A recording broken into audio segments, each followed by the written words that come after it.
Hello friends, welcome to sports allrounder YouTube channel. Kabaddi தான், PKL 12 தான்.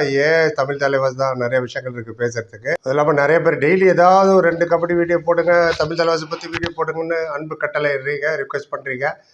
நானும் சம்பவம் இங்கே அங்கே ஆராய்ச்சி சில விஷயங்கள் எடுத்துகிட்டு வரேன். இன்னோவேட்டிவாக இருக்கணும், சொன்னதை திரும்ப திரும்ப அவர் சொல்லக்கூடாது, அது ரொம்ப முக்கியம்.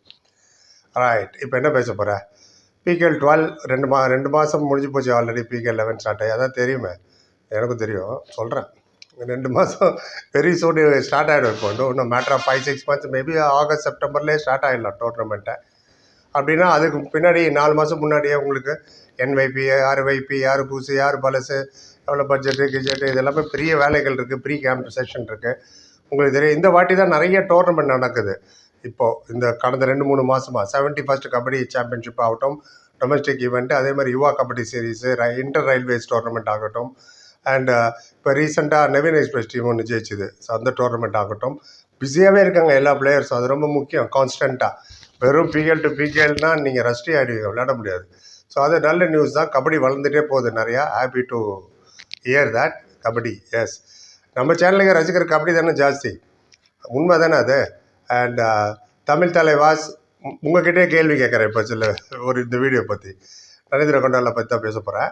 ஒப்பீனியன் எதுவாக இருந்தாலும் சொல்லுங்கள், எல்லாத்துக்கும் பதில் சொல்லுவோம். தெரிலன்னா தெரிலன்றோம். அப்படின்னா உங்கள் கமெண்ட் நாங்கள் படிக்கிறோன்னு அர்த்தம். ரைட், எல்லா வீடியோக்கும் ஆதரவு கொடுத்துருக்கீங்க, தேங்க்யூ ஸோ மச். அதே மாதிரி இன்னொரு சேனல் இருக்குல்ல, பாலா ஸ்பீக்ஸ், அதில் 1980லேயும் 1990லேயும் மெட்ராஸ், இப்போ தானே சென்னை எப்படி இருந்ததுன்னு ஒரு வீடியோ போட்டிருக்கேன், ஒரு லாங் வீடியோ. அப்போது நான் படித்த ஸ்கூலு, நிறைய பேர் கேட்டீங்க உங்களை பற்றி கொஞ்சம் சொல்லுங்களேன் சார்ன்ட்டு. அது இருக்குது, நிறைய பேர் தேடி பாருங்கள். இதே சேனலில் பாஸ்கி என்ன ஒரு வாட்டி இன்டர்வியூ பண்ணார். தெரியல, பாஸ்கி சினிமாவில் கூட வருவார், கிரிக்கெட் காமெடிலாம் வந்திருப்பார், மோட்டர் வச்சிருப்பார், காமெடி. அவர் தான், வெரி குட் காமெடி. அவர் என்ன இன்டர்வியூ எடுத்தார் ஒரு 7-8 வருஷம் முன்னாடி. எல்லாம் சொல்லியிருக்கேன் என்னோடய லைஃப்பை பற்றி. பார்க்காதவங்க அதை பாருங்கள், உங்களுக்கு நிறையா தெரியும். டிஸ்கிரிப்ஷனில் கொடுக்குறேன் அந்த லிங்க்கை, பாஸ்கி என்ன இன்டர்வியூ எடுத்தது. அது ஒரு பக்கம் இருக்கட்டும். இப்போ வரேன், இந்த மெட்ராஸ் 80s and 90s எப்படி இருந்து நான் ஒரு வீடியோ போட்டிருக்கேன்.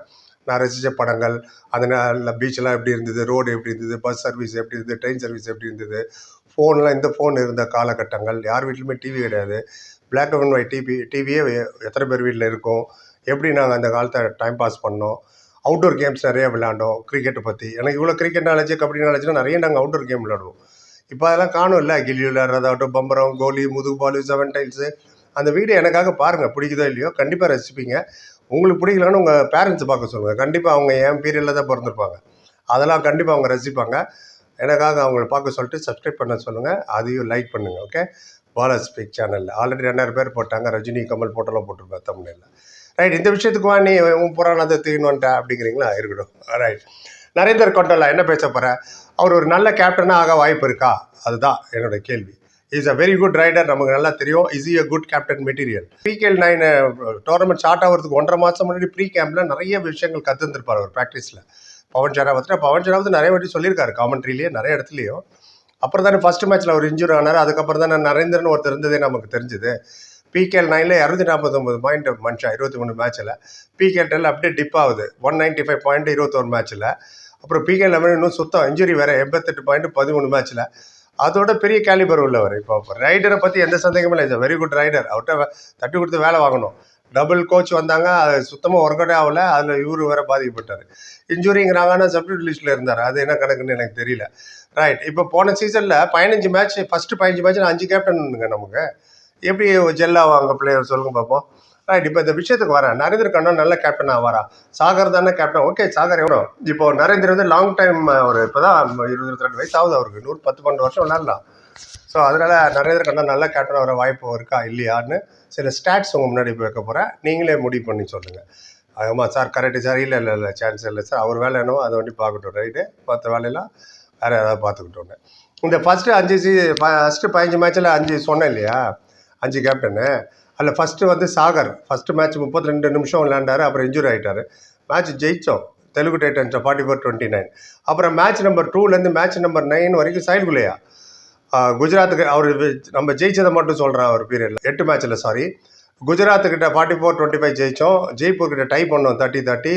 புனேரிபால் தண்டை 35-30 ஜெயித்தோம். இவ்வளோ அஸ்லாம் இனாம்தார் இருந்தார். அவ்வளோ டஃப்பாக விளையாடிட்டு இருந்தோம். அதுக்கப்புறம் தான் அந்த பாட்னா பேரட்ஸில் ஒரு பையன் தேவாங்க்கு 25 பாயிண்ட் கொடுத்தோம். எல்லாம் தலைகீழ மாறிடுச்சு. ஆச்சா, அப்புறம் மேட்ச் நம்பர் 10 அதில் தான் நரேந்திர கேப்டனை போட்டாங்க திடீர்னு. ஆமாம், அவர் வந்தார் கேப்டன், எல்லாருக்குமே ஆச்சரியம் தான். வந்தோடனே ஜெயிச்சிட்டார்ல ஃபஸ்ட்டு மேட்சா. ஸோ அதுக்கப்புறம் ஸ்டார்டட் திங்கிங் பெங்கால் வாரியர்ஸுக்கு எதிராக 46-31 ஜெயிச்சார். அதில் என்னமோ அவர் பாயிண்ட் என்னமோ 5 பாயிண்ட் தான். அது தமிழ் தலைவாசுக்கு 10வது மேட்ச்சு. அதுக்கப்புறம் 3 மேட்ச் பண்ணார், மொத்தம் 4 மேட்ச்சு. அதுக்கு அடுத்த மேட்ச்சு தோத்துட்டாங்க அவர் ஹரியானா ஸ்ரீலஸ்ட்டை. அண்ட் ஹரியானா ஸ்ரீலஸ்ட் எல்லாருமே தோத்தாங்க. அவங்க ஃபைனலில் கப்பு ஜெயிச்சுட்டு போயிட்டாங்க, தெரியும். 36-29 தோத்தோம். அதில் 4 பாயிண்ட் தான் எடுத்தார் நரேந்தர். அப்புறம் 3ஆவது மேட்சும் தோத்தோம், லாஸ்ட்டு யூபிஓ தான். அதில் வந்து 40-24 தோத்தோம். அதில் 2 பாயிண்ட் தான் எடுத்தார் நரேந்திர கண்ணா. 24 நிமிஷம் வெளில போயிட்டார் இன்ஜுரின்னு வர. அதுக்கப்புறம் திருப்பி யூபிஓ தான் விளையாடும் போது ஜெயிச்சிட்டோம். ரிவர்ஸ் ஹேட்டிங் இல்லையா, அப்போ ஒரு மேட்ச் அவங்க ஒரு மேட்ச் நம்ம. அதில் வந்து யூபிஓ தான் 40-26 ஜெயித்தோம் அந்த மேட்ச்சு. அதில் நரேந்தர் 6 பாயிண்ட் நினைக்கிறேன். எஸ். அதுக்கப்புறம் என்ன ஆச்சுன்னா, அவருக்கு இன்ஜுரி ஆச்சா, சரி கூப்பிடு சச்சின் தன்வரை, இவ்வளோ காசு கொடுத்து கூப்பிட்டு கம் கேப்டன்சி பண்ணு அப்படின்னா. ஏன்னா முதல்ல ஒரு வைஸ் கேப்டன் தான் இருந்தார், டக்குன்னு வந்தார். ஒரே ஒரு மேட்ச் தான் அவர் கேப்டன்சி பண்ணார், தோத்துடும். அது ஹரியானா ஸ்ரீலஸ். அவரை குறை சொல்ல முடியாது, ஹரியானா எல்லாருமே அடிச்சு தானே போனாங்க. 42-30 தோத்தோம். அதில் நரேந்திர கண்ணோட விளையாடல, இன்ஜுரி. அது தோத்தோன்னே இவர் சரி வருது, அவருக்கு 0 பாயிண்ட் வேறு அதில் அவர் சச்சின். சரி இவர் வேணாம் நவுத்திட்டு அதுக்கப்புறம் தான் நிதிஷ்குமார் வந்தார். மேட்ச் 8 மேட்ச் அவர் கேப்டன்சி பண்ணார். 15வது மேட்ச்லேருந்து 22 வரைக்கும். ஃபஸ்ட்டு மேட்சே டெல்லிக்கிட்ட தோத்துட்டோம் 32-21. அப்புறம் 8 மேட்சஸ் டோட்டல் பண்ணாரா. அதில் நம்ம ஜெயிச்ச மேட்சை மட்டும் சொல்கிறேன். பெங்களூர் புல்ஸில் ஜெயிச்சார், பெங்கால் வாரியர்ஸில் ஜெயிச்சார், குஜராத் ஜாயிண்ட்டு ஜெயிச்சார். இதெல்லாம் ஒரு வின்னிங் ட்ராக். ஸோ இத்தனை கேப்டன்ஸ் இருக்காங்க. Right, coming back to Narender. நல்ல கேப்டனாக வர முடியுமா, முடியாதா? அவரோட பர்ஃபார்மன்ஸை கேப்டன் தவிர ஃபஸ்ட் அண்ட் ஃபார்மோஸ்ட் டீமில் ரெகுலராக இருக்கணும், அது ரொம்ப முக்கியம். ரைட், அது கண்டிப்பாக இருப்பார். ஃபிட்னஸ் சரியாயிடுச்சுன்னா, இன்ஜுரி இல்லைன்னா கண்டிப்பாக எல்லா மேட்சும் இல்லை. ஃபஸ்ட்டு பிகே லைன் விளாண்டார் 23 மேட்ச் மனுஷன், சும்மாவா என்ன? ஸோ அதனால் அவர் கேப்டன்சி மெட்டீரியல் தான் என்ன கேட்டிங்கன்னா. ஏன்னா அந்த ஃபஸ்ட்டு மேட்ச் அவர் லீட் பண்ண விதமாகட்டும், பெங்கால் வாரியர்ஸ்ட்டை ஃபசல் அட்டாச்சாரிங்க டாஸ் போடும்போது படுற ஃபசரை பார்த்தாலே நடுவாங்க எல்லாரும். சுல்தான் அவருக்கு டாஸ் போடுறாருன்னா அவர் அப்படியே குழந்த மாதிரி பார்த்தாரு. என்னப்பா நீலாம் ஒரே டாஸ் போட, வேறு யாரும் இல்லை, வீட்டில் போய் பெரியவங்க இருந்தால் யாராவது கூட்டுவா அப்படின்ற மாதிரி பார்ப்பாரு ஃபசல் அவர். அந்த மேட்ச்சு சொல்கிறேன் on humour side. And Narendra Kandola இப்போ இருந்தே குரூம் பண்ணிங்கன்னா will be very good captain, I'm telling. ஏன்னா ரைடர் வேறு, எல்லா டெக்னிக்கும் அவருக்கு தெரியும். டிஃபென்ஸ் பாயிண்டில் அவர் எடுத்திருக்காரு அவர். ஆமாம், ப்ராக்டிஸில் பவன் ஷாவத்துக்கிட்ட ப்ராக்டிஸ் பண்ணார். இப்போது ஏகப்பட்ட கோச்சுக்கிட்ட அவர் ப்ராக்டிஸ் பண்ணியிருக்காரு. அஸ்வன் குமார்கிட்ட, உதயகுமார்கிட்ட, நம்ம சேரன் அண்ணாட்ட, இவங்கெல்லாம் வேறு ப்ராக்டிஸ் பண்ணதாகட்டும். அவர் யாரோட டாட்ஜ் எல்லாம் ப்ராக்டிஸ் பண்ணியிருப்பார். நிதிஷ்குமார், பஸ்தாமி, மோயின் ஜப்பாகி, சாகர், சாயில் குல்லையா, அபிஷேக், மோஹித், இன்னும் பல பேரோட காம்பினேஷனில் ப்ராக்டிஸ் பண்ணியிருப்பார் இல்லையா. அதனால் எல்லா ட்ரிக்கும் அவருக்கு தெரியும்.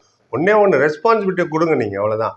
நல்லதாக கெட்டது அடுத்த 10 மேட்ச்சுக்கு நீ தான்ப்பா கேப்டன், போ, அப்புறம் பாருங்கள் எப்படி வராங்கன்னு. அர்ஜுன் தேஷ்வால்லாம் பாருங்கள், சுனில் பாருங்கள். இவ்வளையே அந்த ஜெய்தீப் தையா இருக்கார்ல, ஹரியானா ஸ்ரீலஸ், அவர் ஒன்று ஓஹோன்னு 100 பாயிண்ட்லாம் எடுக்கல. இவ்வளோக்கு அவர் ஜோடி வந்து மோஹித் நந்தல், அவர் டோர்னமெண்ட்டே விளையாடல ஃபார் சம் ரீசன் போன சீசன். ஆனால் இவர் 39 என்னமோ பாயிண்ட் எடுத்தான்னு நினைக்கிறேன். ஜெய்தீப் தையா அடிப்பட்ட கட்டுக்கிட்டுலாம் போட்டு வந்தார் கண்ணில். ஆமாம், போட்டு வந்து ப்ரெஸ் கான்ஃபரன்ஸ் பேசுகிறது. அப்புறம் டீம் அழகாக வழி நடத்தி ஷாதுலுவெல்லாம் வழி நடத்தணும். ஏன்னா தான் வெளியில் தூசி கீத்தை தான் மன்பிரீத் சிங் சொன்னாலும் மேட் உள்ள இஸ் அ ரெஸ்பான்சிபிள் ஃபெலோ, சின்ன பையன் தான் அவரும். அதே மாதிரி தான் இவரும் நரேந்தர். சரி, என்ன கேட்டிங்கன்னா சோனார் லேட்டர் அவரை கேப்டன்சி கொடுக்குறது நல்லது. லேட்டஸ்ட் சி பார்ப்போம் மேனேஜ்மெண்ட் என்ன டிசைட் பண்ணுறாங்க. எல்லாத்துக்கும் மேலே நீங்கள் என்ன டிசைட் பண்ணுறீங்கன்னு. இந்த டாபிக் ஏன் தெரியுமா வந்தது? இப்போ ரீசெண்டாக ஒரு போல் ஒன்று பிகேஎல் ப்ரோ கபடி அவங்களோட வெப்சைட்டு சோஷியல் மீடியாவில் போட்டாங்க. ஒரு 4 பிளேயர் சொன்னாங்க யங்ஸ்டர். இந்த 4 பிளேயரில் யார் கேப்டனாக வந்தால் சக்ஸஸ்ஃபுல்லாக இருப்பாங்கன்னு கணிங்கன்னு. அந்த பேரை சொல்கிறேன், யார் எவ்வளோ ஓட்டு வாங்கினாங்கன்னு சொல்கிறேன் பாருங்க. இந்த கேப்ஷன் எப்படி தான் இருந்தது? 1 young player who has the potential to become a great captain. அதாவது ஒரு இளம் வீரர், ஒரு யார் நல்ல கேப்டனாக வரதுக்கு நிறையா வாய்ப்புகள் இருக்குது, நிறைய திறமைகள் அவர்கிட்ட இருக்குங்கன்னு 4 பேர் கொடுத்தாங்க. அது யார் பாயிண்ட் எடுத்தபடியே சொல்கிறேன். அயன் பாட்னா பாயர்ஸில் அயன் நோச்சார், அவருக்கு 33.7% பேர் ஓட்டு போட்டாங்க. அப்புறம் யோகேஷ்னு ஒருத்தர் டபங் டெல்லி, அவருக்கு 14.6% தான் ஓட்டிங் நடந்தது. அத்தனை பேர் தான் சொன்னாங்க, 14% பீப்புள் தான். அப்புறம் இன்னொருத்தர் வந்து யூபிஓ தான் பிளேயர் ஹிதேஷ், அவருக்கு வந்து 5.6 அத்தனை பேர் தான் சொன்னாங்க, இவ்வளோ பர்சன்ட் தான். ஆனால் நரேந்திர கண்டாலாவும் இருந்தார் அந்த 4 பேரில். அதில் 46.1% பேர் சொன்னாங்க Narendra Kandola will be a very good கேப்டன்னு. ஸோ அதனால தான் இந்த டாப்பிக்கை நான் எடுத்துகிட்டு வந்தேன். இப்போ நீங்கள் பண்ண வேண்டியதில் என்ன, நீங்கள் சொல்லணும் ஒரு கேப்டன் மெட்டீரியலாக இல்லை வெறும் பிளேயராக விளையாடிட்டு போயிட்டுமான்னு. அதே மாதிரி வீடியோ போட்டிருக்கேன். 80s and 90s மெட்ராஸ் எப்படி இருந்தது, 80s and 90s மெட்ராஸ் எப்படி இருந்தது, ரோட்ஸ் எப்படி இருந்தது, என்ன மாதிரி டிரான்ஸ்போர்ட்டேஷன், சைக்கிளுக்கு என்ன வேல்யூ, ஆட்டோக்கு என்ன வேல்யூ, சினிமாவுக்கு என்ன வேல்யூ, எல்லாமே போட்டிருக்கோம். பீச்சு, கிரிக்கெட்டு, கபடி, உங்களுக்கு இதை பற்றி அவ்வளோ இன்ட்ரெஸ்ட் இல்லைனாலும் உங்கள் பேரண்ட்ஸுக்கு கண்டிப்பாக இன்ட்ரெஸ்ட் இருக்கும். என் ஏஜ் தான் இருக்கும், அவங்கள பார்க்க சொல்லுங்கள், எனக்கு கண்டிப்பாக ரசிப்பாங்க. சப்ஸ்கிரைப் பண்ண சொல்லுங்கள். ரைட், இது லாங்காக போச்சு. Give me your opinion. பொறுமை பார்த்து இருப்பாங்க. Like, comment, share and subscribe சந்திக்கிறேன். Thank you so much.